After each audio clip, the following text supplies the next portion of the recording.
ॐ तव कथामृतं तप्तजीवनं कविभिरीडितं कल्मषापहं श्रवणमङ्गलं श्रीमदाततं भुवि गृह्णन्ति ये भूरिदा जनः।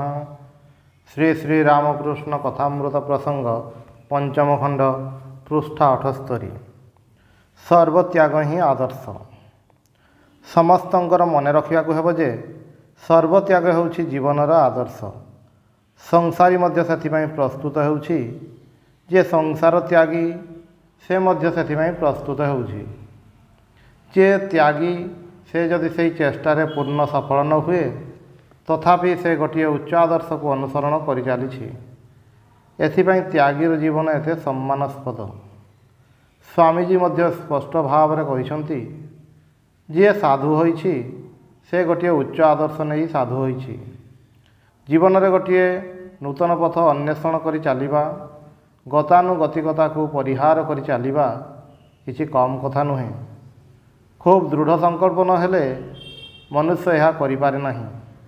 सुतरां से यही संकल्प रे जदि सिद्ध होई न पारे ताहाले मध्य से एथिपाई चेष्टा करिथिबारु ताको सम्मान देबाकू कहेब। पुणी जड़े गृहस्थर कथा धरा जाऊ, से हुए तो भल लोक किंतु भल लोक हेले मध्य त्यागर आदर्श तार जीवन को प्रभावित करि पारि नाही। सेथिपाई से संसारी।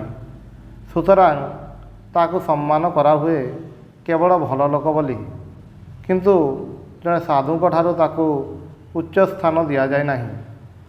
पुणी शास्त्र रे एपरि मध्य कहा जाइछि जे संसार आश्रम होउछि अन्य सब आश्रमर आधार। कारण संसार आश्रम अन्य सब आश्रम को पालन करुछि। संसारी जदि अन्नर संस्थान न करे ताहले ब्रह्मचारी कुआडे जिवे? बानप्रस्थी किपरि भाबरे रहिबे? सन्यासीर जीवन किपरि चलिबो? सुतरां चारि आश्रमर भित्ति होउछि एही संसार आश्रम। किंतु भित्ति माने ताहा जे शीर्ष ताहा नुहे। तेबे गृहस्थर मध्य उच्च आदर्श संबंध में सचेतन रहिबाकू हेबो। सेमानकु मध्य मन रखिबाकू हेबो जे त्यागर आदर्श आहुरी उच्च आदर्श जहाँ आमे माने अनुसरण करि पारु नाहु, अनुसरण करिवार उपयुक्त नहु। किंतु जो माने सही आदर्श अनुसरण करि चालुछंती सेमानंक चलापथरे साहाय्य करिबा आममानंकर कर्तव्य। एथिपाई शास्त्र रे कहिसंती संसार आश्रम होउछि चतुराश्रमर अन्य तीनोटी आश्रमर भित्ति बा मूलदुआ। तेबे भित्ति बोली यहाँ श्रेष्ठ कहवा चलिब नाही, ताहले उच्च आदर्श लुप्त होइजिबो। एही प्रसंग रे गोटे कथा मने पडुछि। थरे जन गृहस्थ भक्तों पुओ साधु हेबाकू चाहिछि। उक्त भक्तटी मते धरिले तांको पुओ को बुझाइबाकू हेबो जे सन्यास अपेक्षा ही संसार आश्रम श्रेष्ठ। मु कहिली मु जदि पिलाटी कहे संसार आश्रम रे मध्य आदर्श रे पहुँची हुए त्याग द्वारा मध्य आदर्श रे पहुँची हुए ताहले हेबो तो? से सेथिरे खुशी हेले नाही। ताहले तो उभय मार्ग ही खला रहीगला। पिलाटी को बुझाइबाकू हेबो जे त्यागर आश्रम अपेक्षा संसार आश्रम श्रेष्ठ। राति 12टा पर्यंत सेथिपाई मते बुझाउछंती। तापर मु कहिली आपणको पिला को एही कथा बुझाइबाकू हेले मते सन्यास त्याग करी बुझाइबाकू हेबो। सेतेबेले से चुप करी रहिले। बुझिले जे एपरि कहिबा संभव नुहे। आमे माने कहिबु गोटे एवं करिबु आउ गोटे, एपरि कले तो हेबो नाही। सन्यास आश्रम जदि कहे संसार आश्रम श्रेष्ठ ताहले से कथार तात्पर्य रहे कि? ताहले मते सन्यास आश्रम छाड़िबाकू हेबो। पुणी तार विपरीत क्रमे संसारी जदि त्यागीर जीवन श्रेष्ठ कहे ताहले ताकू मध्य कौन संसार आश्रम छाड़िबाकू हेबो? ना, से कहिबो संसार रे रही मध्य एही त्यागर आदर्श रे पहुँची हुए। ठाकुर सेथिपाई कहिसंती तुम मानकर अंतर रे त्याग, अंतर रे त्याग समस्तंकर दरकार। अंतर रे त्याग ही हेउछि असल त्याग। ए कथा समस्ते जानती। किंतु जो माने त्यागर जीवन यापन करुछंती सेमानक पई अंतर रे और बाहरे उभय रे त्याग दरकार। संसारी माने अनासक्त होई संसार करिवे अर्थात मनरे भाविबे जे यही अवस्था मते ईश्वर रखिछंती ମୁଁ ଇଚ୍ଛା କଲେ ଏଥିରୁ ବାହାରି ଯାଇପାରିବି ନାହିଁ, ସେଥିରେ କର୍ତ୍ତବ୍ୟରେ ତ୍ରୁଟି ହୁଏ। ଏଥିପାଇଁ କହୁଛନ୍ତି ତୁମମାନଙ୍କର ଅନ୍ତରରେ ତ୍ୟାଗ। କର୍ତ୍ତବ୍ୟରେ ତ୍ରୁଟି କରି ତୁମେ ସଂସାର ଛାଡ଼ି ଯାଇପାରିବ ନାହିଁ। ଅନେକ ସମୟରେ ଆମେମାନେ ଏପରି ଦେଖିଛେ ଯେ ଜଣକର ଜୀବନ ତ୍ୟାଗର ଭାବରେ ଭାବିତ, ଅଥଚ ତା'ର ପାରିପାର୍ଶ୍ୱିକ ଅବସ୍ଥା ପ୍ରତିକୂଳ। ସେତେବେଳେ ତାକୁ ଖୁବ୍ ସଂଗ୍ରାମ କରିବାକୁ ହୁଏ। କିନ୍ତୁ ଏହି ସଂଗ୍ରାମ ଛାଡ଼ି ଚାଲିଗଲେ ହେବ ନାହିଁ, ସଂଗ୍ରାମ ଚଳାଇ ଯିବାକୁ ହେବ, ନହେଲେ ସେ ଆଗେଇ ପାରିବ ନାହିଁ। କିନ୍ତୁ ପ୍ରଶ୍ନ ହେଉଛି, ତାହେଲେ ତ କାହାର ସଂସାର ତ୍ୟାଗ କରିବା ଚଳିବ ନାହିଁ? ଠାକୁରେ ତା'ର ଉତ୍ତରରେ କହୁଛନ୍ତି, କର୍ତ୍ତବ୍ୟ କେତେ ଦିନ କରିବାକୁ ହେବ? ଯେତେ ଦିନ ସଂସାର ତୁମ ଉପରେ ନିର୍ଭର କରିଥାଏ ସେତେ ଦିନ। କିନ୍ତୁ ଚିରକାଳ ଯଦି ସଂସାର ମୋ ଉପରେ ନିର୍ଭର କରିଥାଏ ତାହେଲେ କ'ଣ ହେବ? ସେତେବେଳେ ଆଉ ଗୋଟିଏ ଖୁବ୍ ମୂଲ୍ୟବାନ କଥା କହିଛନ୍ତି, ଯିଏ ଭଗବାନଙ୍କ ପାଇଁ ପାଗଳ ହୁଏ ତାହାର କୌଣସି କର୍ତ୍ତବ୍ୟ ରହେ ନାହିଁ। ପାଗଳର ଉପରେ କୌଣସି ଆଇନ କାମ କରେ ନାହିଁ।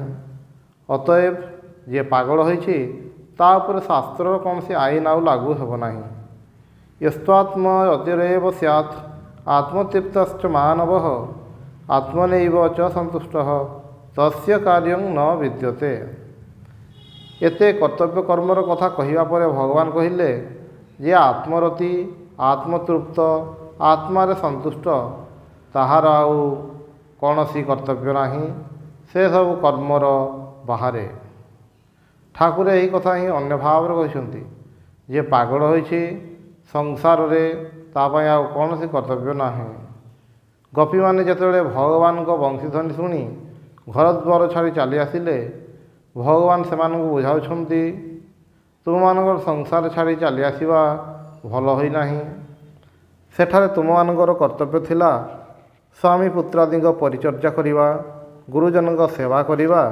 ସେସବୁ ଛାଡ଼ି ତୁମେମାନେ ଚାଲି ଆସିଛ, ଏଥିରେ ତୁମମାନଙ୍କର ନିନ୍ଦା ହେବ, କର୍ତ୍ତବ୍ୟରେ ହାନି ହେବ, ତୁମେମାନେ ଫେରିଯାଅ। କିନ୍ତୁ ଗୋପୀମାନେ ଫେରିଲେ ନାହିଁ। କାହିଁକି ଗଲେ ନାହିଁ? ସେମାନେ କହିଲେ ଯେ ଆମମାନଙ୍କର ମନ ତୁମଠାରେ ନିବିଷ୍ଟ। ସେ କ୍ଷେତ୍ରରେ କେବଳ ଦେହଟା ଫେରିଗଲେ କ'ଣ କାମ ହେବ? ମନ ଛଡ଼ା କ'ଣ ଦେହ କୌଣସି କାମ କରିପାରେ?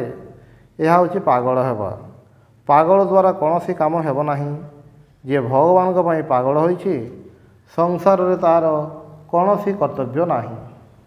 ନ ମେ ପାର୍ଥାସ୍ତି କର୍ତ୍ତବ୍ୟଂ ତ୍ରିଷୁ ଲୋକେଷୁ କିଞ୍ଚନ, ଗୀତାରେ କୁହାଯାଇଛି। ତ୍ରିଲୋକରେ ମୋର କୌଣସି କର୍ତ୍ତବ୍ୟ ନାହିଁ। କାହିଁକି ନାହିଁ? ଯେହେତୁ ମୋର କୌଣସି କର୍ତ୍ତୃତ୍ୱ ବୁଦ୍ଧି ନାହିଁ। ପୁଣି ଗୀତାରେ କହୁଛନ୍ତି, ୟସ୍ୟ ନାହଂ କୃତୋ ଭାବଃ ବୁଦ୍ଧିର୍ୟସ୍ୟ ନ ଲିପ୍ୟତେ ହତ୍ୱାପି ସ ଇମାନ୍ ଲୋକାନ୍ ନ ହନ୍ତି ନ ନିବଧ୍ୟତେ। ଯାହାର ଅହଙ୍କାର ଭାବ ନାହିଁ, ମୁଁ କରୁଛି, ଏହି ବୁଦ୍ଧି ଯାହାର ନାହିଁ, କର୍ମରେ ଯାହାର ବୁଦ୍ଧି ଲିପ୍ତ ହୁଏ ନାହିଁ, କର୍ମଫଳର କର୍ତ୍ତା ରୂପେ ଯିଏ ଲିପ୍ତ ହୁଏ ନାହିଁ, ସେ ଯାହା କରୁ ପଛେ ତା'ର ଫଳ ଦ୍ୱାରା ତାକୁ ଲିପ୍ତ କରାଯାଏ ନାହିଁ। ସେ ସମସ୍ତ ଲୋକଙ୍କୁ ହତ୍ୟା କଲେ ମଧ୍ୟ ହତ୍ୟାକାରୀ ହୁଏ ନାହିଁ। ଏହା ଜ୍ଞାନୀଙ୍କ ଦୃଷ୍ଟିରେ ଗୋଟିଏ ଭୁଲାଇବା କଥା ମାତ୍ର ନୁହେଁ। ସେ ସେତେବେଳେ କର୍ତ୍ତବ୍ୟ ଅକର୍ତ୍ତବ୍ୟର ଊର୍ଦ୍ଧ୍ୱରେ, ତାଙ୍କ ଉପରେ ଆଉ କୌଣସି ବିଧି ବା ନିଷେଧ ପ୍ରଯୁଜ୍ୟ ନୁହେଁ। ଶାସ୍ତ୍ର କହୁଛନ୍ତି, ବିଧି କାହା ପକ୍ଷରେ ପ୍ରଯୁଜ୍ୟ? ଯିଏ କର୍ତ୍ତା ତା ପକ୍ଷରେ।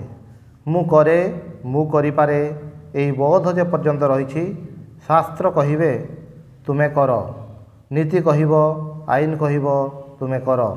କିନ୍ତୁ ଯେତେବେଳେ ସେ ଆଉ କରିପାରେ ନାହିଁ, ସେତେବେଳେ ନୀତି ମଧ୍ୟ କହିବ ନାହିଁ ଯେ ତୁମେ କର, ଶାସ୍ତ୍ର ମଧ୍ୟ କହିବେ ନାହିଁ ଯେ ତୁମେ କର। ଏହା ହେଉଛି ପ୍ରକୃତ ରହସ୍ୟ। ଠାକୁରେ ଏହାକୁ ହିଁ କହିଛନ୍ତି ଭଗବାନଙ୍କ ପାଇଁ ପାଗଳ ହେବା। ସେପରି ହେଲେ ତା ପାଇଁ ଆଉ କୌଣସି ବିଧାନ ନାହିଁ। କିନ୍ତୁ ତା'ର ପୂର୍ବ ପର୍ଯ୍ୟନ୍ତ, ଯେ ପର୍ଯ୍ୟନ୍ତ ମୁଁ କର୍ତ୍ତା ଏହି ବୋଧ ଅଛି, ସେ ପର୍ଯ୍ୟନ୍ତ ସେ ଯେତେ ଉଚ୍ଚ ସ୍ତରକୁ ଉଠନ୍ତୁ ନା କାହିଁକି, ଭଗବାନଙ୍କ ପାଇଁ ତାଙ୍କ ମନରେ ଯେତେ ବ୍ୟାକୁଳତା ହେଉନା କାହିଁକି, କର୍ତ୍ତବ୍ୟର ବନ୍ଧନରୁ ସେ ମୁକ୍ତ ହୋଇପାରିବେ ନାହିଁ। ଯେତେବେଳେ ମୁଁ କର୍ତ୍ତା ଏହି ବୋଧକୁ ପରିତ୍ୟାଗ କରିଛନ୍ତି, ସେତେବେଳେ ଆଉ ତାଙ୍କର କୌଣସି କର୍ତ୍ତବ୍ୟ ରହେ ନାହିଁ। ଚିରକାଳ ସମସ୍ତଙ୍କୁ ଯେ କର୍ତ୍ତବ୍ୟ କର୍ମ କରିବାକୁ ହେବ ତାହା ନୁହେଁ। କେଉଁଠାରେ କର୍ତ୍ତବ୍ୟରୁ ମୁକ୍ତି, କେଉଁ ଅବସ୍ଥାରେ? ଯେତେବେଳେ ମୁଁ କର୍ତ୍ତା ଏହି ବୋଧ ସମ୍ପୂର୍ଣ୍ଣ ଚାଲିଯାଇଛି। ପୁଣି ଯିଏ ତିନି ଗୁଣର ଅତୀତ ହୋଇଛନ୍ତି, ଯିଏ ବ୍ରହ୍ମଜ୍ଞ, ତାଙ୍କ ପାଇଁ ବିଧି କ'ଣ ଏବଂ ନିଷେଧ ବା କ'ଣ? ଯଦି ମୁଁ କର୍ତ୍ତା ଏହି ବୁଦ୍ଧି ନଥାଏ, ତାହେଲେ ତାଙ୍କର ଆଚରଣ ପାଇଁ ତାଙ୍କୁ ଦାୟୀ କରାଯାଏ ନାହିଁ କିମ୍ବା ଆଚରଣ ଦ୍ୱାରା ତାଙ୍କୁ ବିଚାର କରାଯାଏ ନାହିଁ। ଯିଏ ଶୁଦ୍ଧ ସତ୍ତ୍ୱ ମୁଁ ବୁଦ୍ଧି ରଖନ୍ତି ନାହିଁ, ତାଙ୍କର ଆଉ କୌଣସି କର୍ତ୍ତବ୍ୟ ନାହିଁ। ସୁତରାଂ ତାଙ୍କର ବିଚାର ମଧ୍ୟ ଅନ୍ୟ ଦିଗରୁ ହେବ। ବ୍ରହ୍ମଜ୍ଞ ପୁରୁଷଙ୍କ ଆଚରଣ ଯେପରି ବି ହେଉ, ସେ ବ୍ରହ୍ମଜ୍ଞ। ଏହି କଥା କହିବାର ତାତ୍ପର୍ଯ୍ୟ ହେଉଛି ସେ ଜ୍ଞାନରେ ପ୍ରତିଷ୍ଠିତ। ସେତେବେଳେ ତାଙ୍କ ଶରୀର ଦ୍ୱାରା 10ଟା ଖୁନ ହୋଇଗଲେ ମଧ୍ୟ ସେ ତାହା ଦ୍ୱାରା ଲିପ୍ତ ହୁଅନ୍ତି ନାହିଁ, କାରଣ ତାଙ୍କର ଅହଂଭାବ ନାହିଁ। ଗୋଟିଏ ତଲୁଆର ଦ୍ୱାରା ଯଦି 100ଟି ଖୁନ କରାହୁଏ, ତାହେଲେ ସେହି ତଲୁଆରକୁ କ'ଣ ଫାଶୀ ଦିଆଯିବ? କାରଣ ତଲୁଆରର ଅହଂଭାବ ନାହିଁ, ସେ ତ କରିନାହିଁ। ଠିକ୍ ସେହିପରି ଜ୍ଞାନୀ ପୁରୁଷ ଯେତେବେଳେ ନିଜକୁ ଅକର୍ତ୍ତା ବୋଲି ମନେ କରନ୍ତି, ସେତେବେଳେ ତାଙ୍କର କର୍ମ ଦ୍ୱାରା ତାଙ୍କୁ ବିଚାର କରିବା ଚଳିବ ନାହିଁ। ଏହା ହେଉଛି ଶାସ୍ତ୍ରର ସିଦ୍ଧାନ୍ତ। ଏଠାରେ ପୁଣି ପ୍ରଶ୍ନ ଉଠେ, ତାହେଲେ କ'ଣ ତାଙ୍କ ଦ୍ୱାରା ନାନା ପ୍ରକାରର ଦୁଷ୍କର୍ମ ଘଟିବ? ଏହାର ଉତ୍ତରରେ କହୁଛନ୍ତି ଯେ ନା, ତାହା ଘଟିବ ନାହିଁ। କାରଣ ସେ ଯେଉଁ ଭଲ କର୍ମ କରନ୍ତି, ତାହା ଭଲ କର୍ମ କରିବି ବୋଲି କରନ୍ତି ତାହା ନୁହେଁ, ଏବଂ ସେ ଯେଉଁ ମନ୍ଦ କର୍ମ କରନ୍ତି ନାହିଁ, ତାହା ମଧ୍ୟ କରିବି ନାହିଁ ବୋଲି ସଂକଳ୍ପ କରିଛନ୍ତି ତାହା ନୁହେଁ। ଏମିତି ସାଧାରଣ ଭାବରେ ମଧ୍ୟ ତାଙ୍କ ଦ୍ୱାରା ମନ୍ଦ କର୍ମ ହୁଏ ନାହିଁ। କାହିଁକି ହୁଏ ନାହିଁ? ଯେହେତୁ ମନ୍ଦ କର୍ମଗୁଡ଼ିକ ଜ୍ଞାନ ବିରୋଧୀ, ସେଥିପାଇଁ ଜ୍ଞାନ ମାର୍ଗରେ ଅଗ୍ରସର ହେଉ ହେଉ ତାଙ୍କର ଶୁଭକର୍ମ ଦ୍ୱାରା ମନ୍ଦ କର୍ମର ବାସନା ନିଶ୍ଚିହ୍ନ ହୋଇଯାଏ। ସେଥିପାଇଁ ଜ୍ଞାନୀ ପୁରୁଷଙ୍କ ଦ୍ୱାରା ନିନ୍ଦିତ କର୍ମ ଆଉ ଅନୁଷ୍ଠିତ ହେବ ନାହିଁ। ଠାକୁରେ କହିଛନ୍ତି, ତାଙ୍କର ପାଦ ବେତାଳରେ ପଡ଼ିବ ନାହିଁ। ସେ ଯେ ନିଜେ ଇଚ୍ଛା କରି ତାଳେ ତାଳେ ପାଦ ପକାଇବେ ତାହା ନୁହେଁ। ନିଜର ଇଚ୍ଛା ବୋଲି ତାଙ୍କର କିଛି ନାହିଁ। ଏପରିକି ପାଦଟି ଯେତେବେଳେ ଚାଲେ, ତାହା କେବେ ହେଲେ ବେତାଳରେ ପଡ଼ିବ ନାହିଁ। ଏହା ହେଉଛି ତାଙ୍କର ଅଭ୍ୟାସର ପରିଣତି। ଠାକୁରଙ୍କ ନିକଟରେ ଗିରିଶଙ୍କ ଦାବିର ଶେଷ ନାହିଁ। ଅଗାଧ ବିଶ୍ୱାସ ଥିବାରୁ ସେ ଠାକୁରଙ୍କ ଉପରେ ନିର୍ଭର କରନ୍ତି। ସେ ଜାଣନ୍ତି ଠାକୁର ଇଚ୍ଛା କଲେ ସବୁ କରିଦେଇପାରନ୍ତି। ଏଠାରେ ଠାକୁର ରାଖାଲ ପ୍ରଭୃତି ତ୍ୟାଗୀ ଭକ୍ତମାନଙ୍କ ସମ୍ପର୍କରେ ପ୍ରଶଂସା କରି କହୁଛନ୍ତି, ସେମାନେ ଜାଣିଛନ୍ତି କେଉଁଠି ସତ୍ୟ କେଉଁଠି ମିଥ୍ୟା। ଏବେ ଆଉ ସେମାନେ ସଂସାରରେ ଲିପ୍ତ ହେବେ ନାହିଁ। ଯେପରି ପଙ୍କୁଆ ମାଛ ପଙ୍କ ଭିତରେ ରହେ, କିନ୍ତୁ ଦେହରେ ପଙ୍କର ଦାଗ ମଧ୍ୟ ନଥାଏ। ଗିରିଶ ଶୁଣି କହୁଛନ୍ତି, ମହାଶୟ, ସେସବୁ ମୁଁ ବୁଝେ ନାହିଁ। ଆପଣ ଇଚ୍ଛା କଲେ ସମସ୍ତଙ୍କୁ ନିର୍ଲିପ୍ତ ଓ ଶୁଦ୍ଧ କରିଦେଇପାରନ୍ତି। ସଂସାରୀ ହେଉ ଅଥବା ତ୍ୟାଗୀ ହେଉ, ଆପଣ ସମସ୍ତଙ୍କୁ ଭଲ କରିଦେଇପାରନ୍ତି। ମୁଁ ଜାଣେ ମଳୟ ପବନ ବହିଲେ ସବୁ କାଠ ଚନ୍ଦନ ହୁଏ। ଏହା ହେଉଛି ଗିରିଶଙ୍କ ବିଶ୍ୱାସ। ଠାକୁରେ ତାଙ୍କ କଥାକୁ ସଂଶୋଧନ କରି କହୁଛନ୍ତି, ସାର ନଥିଲେ ଚନ୍ଦନ ହୁଏ ନାହିଁ। ଶିମୁଳି ଓ ଅନ୍ୟ କେତୋଟି ଗଛ, ଏଗୁଡ଼ିକ ଚନ୍ଦନ ହୁଏ ନାହିଁ। କିନ୍ତୁ ଠାକୁରଙ୍କ ଉପରେ ଗିରିଶଙ୍କ ବିଶ୍ୱାସ ଏତେ ପ୍ରବଳ ଯେ ସେ ତାହା ମାନୁନାହାନ୍ତି। ଶ୍ରୀରାମକୃଷ୍ଣ କହୁଛନ୍ତି, ଆଇନରେ ଏପରି ଅଛି। ପୁଣି ଗିରିଶ କହୁଛନ୍ତି, ଆପଣଙ୍କର ସବୁ ବେଆଇନ। ଗିରିଶଙ୍କ ଏହି ଅଦ୍ଭୁତ ବିଶ୍ୱାସର କଥା ଭକ୍ତମାନେ ଅବାକ ହୋଇ ଶୁଣୁଛନ୍ତି। ମଣି ଠାକୁରଙ୍କୁ ବିଞ୍ଚୁଥିଲେ। ଗିରିଶଙ୍କର କଥା ଶୁଣି ମଝିରେ ମଝିରେ ତାଙ୍କ ହାତ ବନ୍ଦ ହୋଇଯାଉଛି। ଗିରିଶଙ୍କ କଥାର ପ୍ରତିବାଦ ନ କରି ଠାକୁରେ କହୁଛନ୍ତି, ହଁ, ତାହା ହୋଇପାରେ। ଭକ୍ତି ନଦୀ ଉଛୁଳିଲେ ଢିପରେ ବାଉଁଶେ ପାଣି ହୁଏ। ଅର୍ଥାତ୍ ଭକ୍ତ ଯେତେବେଳେ ଭକ୍ତିରେ ଉନ୍ମାଦ ହୁଏ, ସେତେବେଳେ ତା ପ୍ରତି ଏହିସବୁ ନିୟମ କାନୁନ ପ୍ରଯୁଜ୍ୟ ହୁଏ ନାହିଁ। ସେଥିପାଇଁ କହୁଛନ୍ତି, ଯେତେବେଳେ ଭକ୍ତି ଉନ୍ମାଦ ହୁଏ, ସେତେବେଳେ ବେଦବିଧି ମାନେ ନାହିଁ। ସେ କୌଣସି ନିୟମ କାନୁନ ମାନି ଚଳେ ନାହିଁ। ସୁତରାଂ ମାଷ୍ଟରଙ୍କୁ ଠାକୁରେ କହୁଛନ୍ତି, ଭକ୍ତି ହେଲେ ଆଉ କିଛି ଦରକାର ନାହିଁ। ତାପରେ ଠାକୁରେ କହୁଛନ୍ତି, ଭଗବାନଙ୍କୁ ଭକ୍ତି କରିବାକୁ ହେଲେ ଗୋଟିଏ ଭାବ ଆଶ୍ରୟ କରିବାକୁ ହୁଏ। ରାମ ଅବତାରରେ ଶାନ୍ତ, ଦାସ୍ୟ, ବାତ୍ସଲ୍ୟ, ସଖ୍ୟ। କୃଷ୍ଣ ଅବତାରରେ ସେସବୁ ଥିଲା, ପୁଣି ମଧୁର ଭାବ ମଧ୍ୟ ଥିଲା। ରାମ ଅବତାରରେ ଋଷିମୁନିଙ୍କର ଶାନ୍ତ ଭାବ ଥିଲା। ସେମାନେ ରାମଙ୍କୁ ଭଗବତ ଦୃଷ୍ଟିରେ ଦେଖୁଥିଲେ ଏବଂ ସେହି ଭାବରେ ତାଙ୍କର ଉପାସନା କରୁଥିଲେ। ହନୁମାନଙ୍କର ଦାସ ଭାବ ଥିଲା। ଦଶରଥ, କୌଶଲ୍ୟା ପ୍ରଭୃତିଙ୍କର ବାତ୍ସଲ୍ୟ ଭାବ ଥିଲା ତଥା ସୁଗ୍ରୀବ ଓ ବିଭୀଷଣଙ୍କର ସଖ୍ୟ ଭାବ ଥିଲା। କୃଷ୍ଣ ଅବତାରରେ ସେସବୁ ମଧ୍ୟ ଥିଲା, ପୁଣି ଥିଲା ମଧୁର ଭାବ। ଯେଉଁମାନେ ରସ ଅଭିଜ୍ଞ ସେମାନେ କୁହନ୍ତି ମଧୁର ରସରେ ଶାନ୍ତ, ଦାସ୍ୟ, ସଖ୍ୟ ଓ ବାତ୍ସଲ୍ୟ ସବୁ ରସର ହିଁ ସମନ୍ୱୟ ହୋଇଛି। ଠାକୁରେ କହୁଛନ୍ତି ଶ୍ରୀମତୀଙ୍କର ମଧୁର ଭାବ ଛେନାଲି ଅଛି, ସୀତାଙ୍କର ଶୁଦ୍ଧ ସତୀତ୍ୱ ଛେନାଲି ନାହିଁ।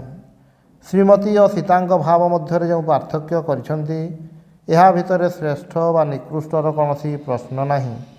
ସୀତାଙ୍କର ଭାବ ସତୀତ୍ୱର ଭାବ। ଶ୍ରୀରାମଚନ୍ଦ୍ରଙ୍କୁ ସେ ମନ ପ୍ରାଣ ସମର୍ପଣ କରିଛନ୍ତି, ଏହା ହିଁ ଉଦ୍ଦେଶ୍ୟ। ଶ୍ରୀମତୀଙ୍କର ଯେଉଁ ଭାବ ଶ୍ରୀକୃଷ୍ଣଙ୍କୁ ଯାର ପୁରୁଷ ବୁଦ୍ଧିରେ ଦେଖିବା, ସେ ଭାବ ସେଠାରେ ଅର୍ଥାତ୍ ସୀତାଙ୍କଠାରେ ନାହିଁ। ଯେଉଁ ଭାବଟି ଯାହା ପକ୍ଷରେ ଉପଯୋଗୀ ସେ ସେହି ଭାବ ଅବଲମ୍ବନ କରେ।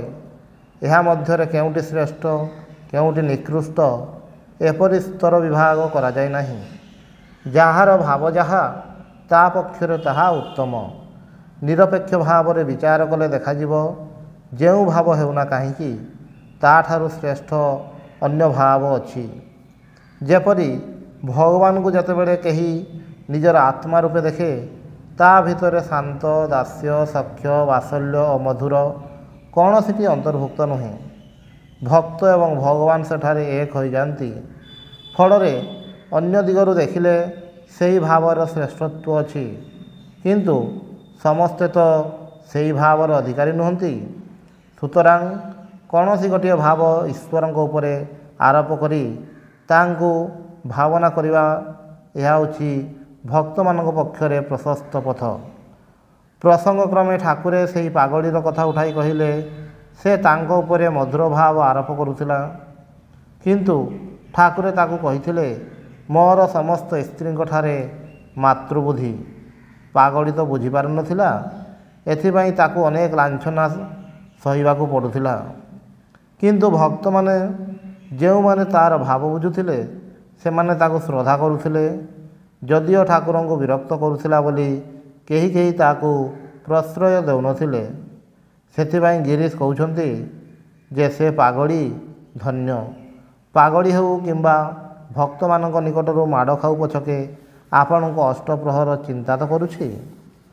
ଏଠାରେ ମନେ ରଖିବାକୁ ହେବ ଯେ ଗୋପୀମାନେ ଭଗବାନଙ୍କୁ କାନ୍ତ ରୂପେ ଦେଖୁଥିଲେ ବୋଲି ତାଙ୍କୁ ଭଗବତ ବୁଦ୍ଧିରେ ଯେ ଦେଖୁନଥିଲେ ତାହା ନୁହେଁ। କାରଣ ଭାଗବତରେ ଅଛି ଗୋପୀମାନେ ଶ୍ରୀକୃଷ୍ଣଙ୍କ ଅନ୍ତର୍ଦ୍ଧାନ ପରେ ଯେତେବେଳେ ବିଳାପ କରୁଛନ୍ତି ସେତେବେଳେ କହୁଛନ୍ତି ନ ଖଲୁ ଗୋପିକାନନ୍ଦନ ଭବାନ ଅଖିଳ ଦେହିନାମ ଅନ୍ତରାତ୍ମଦ୍ରିକ୍। ତୁମେ କେବଳ ଗୋପୀଗଣଙ୍କର ଆନନ୍ଦ ପ୍ରଦାୟକ ଶ୍ରୀକୃଷ୍ଣ ନୁହଁ, ପ୍ରାଣୀ ସମୂହର ଅନ୍ତରାତ୍ମା ରୂପେ ତୁମେ ସେମାନଙ୍କର ଅନ୍ତର ଦେଖୁଛ। ସୁତରାଂ ସେ ଯେ ସମସ୍ତଙ୍କର ଅନ୍ତରାତ୍ମା ଏହି ବିଷୟରେ ଗୋପୀମାନଙ୍କର ଯେ ଜ୍ଞାନ ନଥିଲା ତାହା ନୁହେଁ। କିନ୍ତୁ ଗୋପୀମାନେ ତାଙ୍କୁ ସେହି ରୂପରେ ଦେଖୁନଥିଲେ, ତାଙ୍କୁ ପ୍ରିୟ ବୁଦ୍ଧିରେ ଦେଖୁଥିଲେ, କାନ୍ତ ବୁଦ୍ଧିରେ ଦେଖୁଥିଲେ। ଏହା ହେଲା ଗୋପୀମାନଙ୍କର ଭାବ। କିନ୍ତୁ ସେମାନେ ଜାଣିଥିଲେ ଯେ ଶ୍ରୀକୃଷ୍ଣ ସ୍ୱୟଂ ଭଗବାନ। ଯଦି ତାହା ଜାଣିନଥାନ୍ତେ ତାହେଲେ ତାହା ବେଶ୍ୟା ବୁଦ୍ଧି ହୋଇଥାନ୍ତା। ବେଶ୍ୟା ବୁଦ୍ଧି ନୁହେଁ, ଗୋପୀମାନଙ୍କର ଶ୍ରୀକୃଷ୍ଣଙ୍କ ପ୍ରତି ଇଷ୍ଟ ବୁଦ୍ଧି ଥିଲା। କିନ୍ତୁ ଭଗବାନଙ୍କଠାରେ ସେମାନଙ୍କର କାନ୍ତ ଭାବ ଥିଲା। ଏହି ଭଗବତ ଭାବ ଯଦି ସେମାନଙ୍କର ନଥାନ୍ତା, ଶ୍ରୀକୃଷ୍ଣଙ୍କୁ ଯଦି ସେମାନେ କେବଳ ମନୁଷ୍ୟ ରୂପରେ ହିଁ ଦେଖୁଥାନ୍ତେ, ତାହେଲେ ଭଗବାନଙ୍କର ଉପାସନା କରି ସେମାନଙ୍କର ପରାଭକ୍ତି ଲାଭ ହୋଇନଥାନ୍ତା। ନାରଦ ଭକ୍ତି ସୂତ୍ରରେ କହୁଛନ୍ତି ବ୍ରଜ ଗୋପୀମାନେ ଯଦି ଭଗବତ ବୁଦ୍ଧିରେ ତାଙ୍କୁ ଦେଖିନଥାନ୍ତେ ତାହେଲେ ସେମାନେ ତାଙ୍କୁ କେବଳ ଜାର ରୂପେ ଦେଖିଥାନ୍ତେ, ସେଥିରେ ସେମାନଙ୍କର କଲ୍ୟାଣ ହୋଇନଥାନ୍ତା। ଯଦିଓ ଭାଗବତରେ ଏହି କଥା ମଧ୍ୟ କୁହାଯାଇଛି ଯେ ଗୋପୀମାନେ ଜାର ବୁଦ୍ଧିରେ ତାଙ୍କୁ ଉପାସନା କରି ମଧ୍ୟ ପରମ କଲ୍ୟାଣ ଲାଭ କରିଥିଲେ, ତା ମାନେ ହେଉଛି ତାଙ୍କ ଉପରେ ସବୁ ପ୍ରକାରର ଭାବ ଆରୋପ କରିବା ଚଳେ। ପୁଣି ଯାର ବୁଦ୍ଧି ବିଶେଷ କରି ଏଥିପାଇଁ ଯେ ତାଙ୍କଠାରେ ଯେଉଁ ଉନ୍ମାଦନା ଅଛି, ତୀବ୍ରତା ଅଛି, ତାହା ଅନ୍ୟ କେଉଁଠାରେ ହେଲେ ନାହିଁ।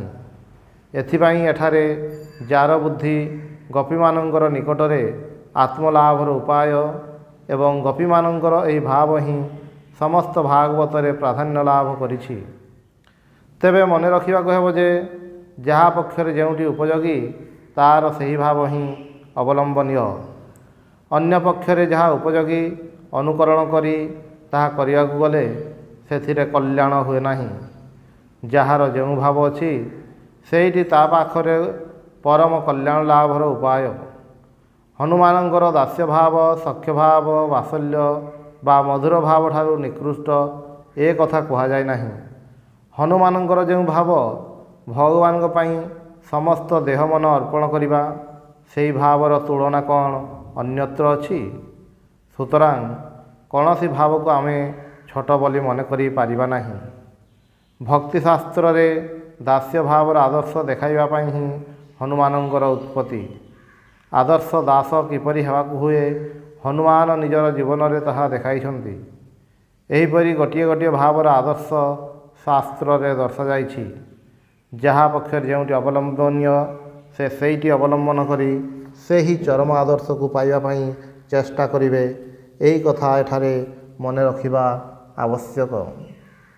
ତାପରେ ଗିରୀଶ କହୁଛନ୍ତି, ମହାଶୟ କ'ଣ କହିବି? ଆପଣଙ୍କୁ ଚିନ୍ତା କରି ମୁଁ କ'ଣ ଥିଲି, ଏବେ କ'ଣ ହୋଇଛି? ପୂର୍ବରୁ ଆଳସ୍ୟ ଥିଲା, ବର୍ତ୍ତମାନ ସେହି ଆଳସ୍ୟ ଈଶ୍ୱର ନିର୍ଭରତାରେ ପରିଣତ ହୋଇଛି। ପାପ ଥିଲା, ସେଥିପାଇଁ ଏବେ ନିରହଙ୍କାର ହୋଇଛି। କିପରି ନିଜର ଦୋଷଗୁଡ଼ିକ ଗୁଣରେ ପରିଣତ ହୁଏ ତାହା ମହାକବି ଗିରୀଶଚନ୍ଦ୍ର ତାଙ୍କ ନିଜ ଜୀବନର ଦୃଷ୍ଟାନ୍ତ ଦ୍ୱାରା ଦେଖାଉଛନ୍ତି। ତାଙ୍କର ଆଳସ୍ୟ ଯାହା ଚେଷ୍ଟାର ବିରତି, ବର୍ତ୍ତମାନ ତାହା ଈଶ୍ୱରଙ୍କ ଉପରେ ନିର୍ଭରତା ରୂପରେ ରୂପାନ୍ତରିତ ହୋଇଛି। ବର୍ତ୍ତମାନ ଆଳସ୍ୟ ତାଙ୍କର ଦୋଷ ନୁହେଁ, ବରଂ ଗୁଣରେ ପରିଣତ ହୋଇଛି। ପାପ ଥିଲା, ସେଥିପାଇଁ ବର୍ତ୍ତମାନ ନିରହଙ୍କାର ହୋଇଛି। ଅର୍ଥାତ୍ ମୁଁ ନିଷ୍ପାପ ବୋଲି ଯେ ଅହଙ୍କାର କରିବି, ସେହି ଅହଙ୍କାର ମଧ୍ୟ ନାହିଁ।